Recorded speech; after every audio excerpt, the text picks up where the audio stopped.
আকাশবাণী কলকাতা। খবর পড়ছি পার্থপ্রতিম মিত্র। এখনকার বিশেষ বিশেষ খবর। প্রধানমন্ত্রী বলেছেন, মুসলিম মেয়েদের শিক্ষা ও ক্ষমতায়নের দিকে সরকারের বিশেষ নজর রয়েছে। আলিগড় মুসলিম ইউনিভার্সিটি শতবার্ষিকী অনুষ্ঠানে তিনি আত্মনির্ভর ভারত করার লক্ষ্যে সকলকে এগিয়ে আসার আবেদন জানিয়েছেন। বিদায়ী মার্কিন রাষ্ট্রপতি ডোনাল্ড ট্রাম্প নরেন্দ্র মোদীকে লিজিয়ন অব মেরিট পুরস্কারে সম্মানিত করেছেন। ব্রিটেনে করোনা ভাইরাসের পরিবর্তিত রূপ নিয়ে বিশ্বব্যাপী উদ্বেগের প্রেক্ষিতে আজ মধ্যরাত থেকে ৩১ তারিখ পর্যন্ত ভারত ব্রিটেন উড়ান বন্ধ থাকছে। দেশে দৈনিক করোনা সংক্রমণ ২রা জুলাইয়ের পর এই প্রথম ২০,০০০-এর নিচে নেমেছে। কয়লা পাচারকাণ্ডে সিবিআই কলকাতার বিভিন্ন জায়গায় তল্লাশি চালাচ্ছে। করোনা সংক্রমণ এড়াতে মাস্ক পরুন ও ঠিকভাবে পরুন, ২ গজ দূরে থাকুন, নিরাপদ দূরত্ব বজায় রাখুন, হাত ও মুখ পরিষ্কার পরিচ্ছন্ন রাখুন। আসছি বিস্তারিত খবরে। মুসলিম মেয়েদের শিক্ষা ও ক্ষমতায়নের দিকে সরকারের বিশেষ নজর রয়েছে বলে প্রধানমন্ত্রী নরেন্দ্র মোদী জানিয়েছেন। আলিগড় মুসলিম ইউনিভার্সিটির শতবার্ষিকী অনুষ্ঠানে আজ ভার্চুয়ালি ভাষণ দেবার সময় তিনি বলেন, মুসলিম মেয়েদের স্কুলছুটের হার ৭০% থেকে কমে এখন ৩০% মতো হয়েছে। এই হার আরও কমানোর চেষ্টা চলছে। যেকোনো দেশের ক্ষেত্রেই মহিলাদের ক্ষমতায়ন অগ্রগতির জন্য জরুরি। সুশিক্ষা মেয়েদের আর্থিক ক্ষমতায়নের দিকে এগিয়ে নিয়ে যায় এবং এই ক্ষমতায়ন তাদের স্বাধীন সিদ্ধান্ত নিতে সাহায্য করে। প্রধানমন্ত্রী জানান, আমুর প্রতিষ্ঠাতা স্যার সৈয়দ আহমেদ খান বলেছিলেন, শিক্ষা গ্রহণ করে কর্মক্ষেত্রে আসার পর কোন রকম বৈষম্য ছাড়া সবার জন্য কাজ করতে হবে। জাত পাত ধর্ম বর্ণ দেখলে চলবে না। তার এই ভাবনা আমাদের সর্বদা মনে রাখতে হবে। सर सैयद द्वारा कही गई एक बात, उस बात की आज याद दिलाना चाहता हूं। उन्होंने कहा था, अपने देश की चिंता करने वाले का पहला और सबसे बड़ा कर्तव्य है कि वो सभी लोगों के कल्याण के लिए कार्य करे, भले ही लोगों की जाति, मत या मजहब कुछ भी हो। अपनी इस बात को विस्तार देते हुए सर सैयद ने एक उदाहरण भी दिया था। उन्होंने कहा था, जिस प्रकार मानव जीवन और उसके अच्छे स्वास्थ्य के लिए शरीर के हर अंग का स्वस्थ रहना जरूरी है, वैसे ही देश की समृद्धि के लिए भी उसका हर स्तर पर विकास होना आवश्यक है।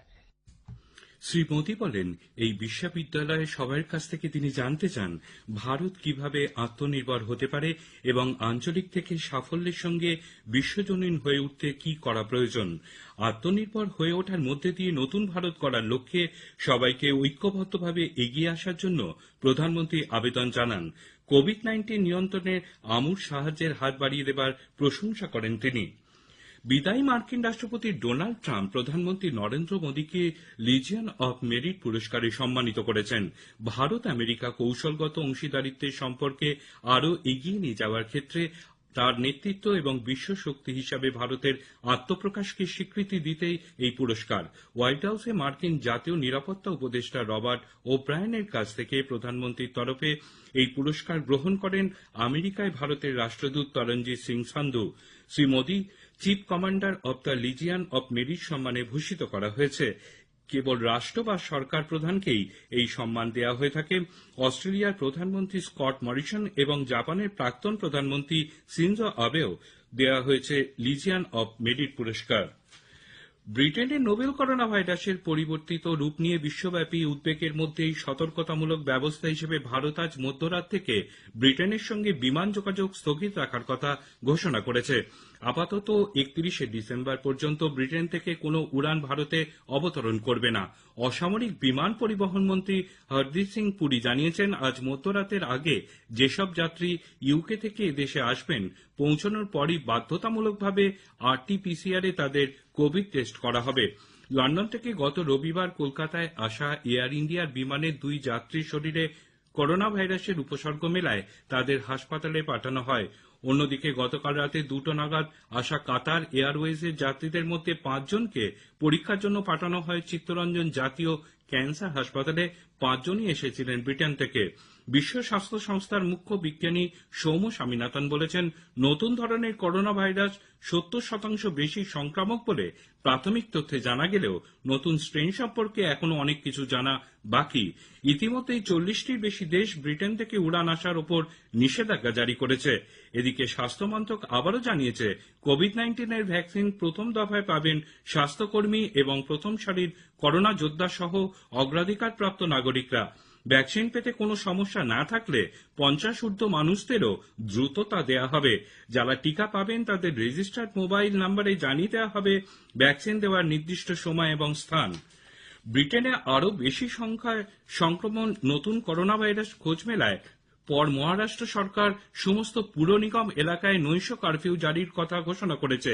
আজ থেকেই এই সিদ্ধান্ত কার্যকর হচ্ছে।